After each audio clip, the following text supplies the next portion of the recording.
welcome back to my channel. It is your girl CianahMonaa and I'm back at it with another video. So as you guys can tell by the title of this video, this will be a how I install my wigs video. And today's hair sponsor for this video is Megalook hair, and this is the wig that they sent me. They sent me their 14-inch kinky curly wig, and this is how it looks. I absolutely am in love. Like, y'all, this is probably like my most favorite wig I've ever got sent. Like, just look at the curls, y'all. Like, I'm just really loving it. If you're new to my channel, don't forget to subscribe if you're already not. And if you're not new here, hey girl, what's up? I hope you guys enjoyed this video. Also, don't forget to like and comment and follow me on all my social media, which will be in the description box below and on the screen. And without further ado, we're gonna get right into this video.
guys enjoyed this video. This is basically just how I install my wigs.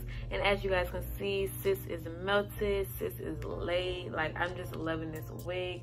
I did just one, like, little baby hair, little some. I ain't really do that much because y'all know I really don't know how to do baby hair.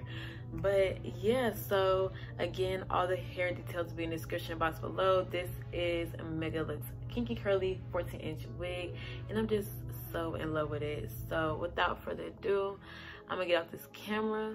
Don't forget to like, comment, and subscribe if you already not. Join the family. Come on, we're trying to hit 10K, period.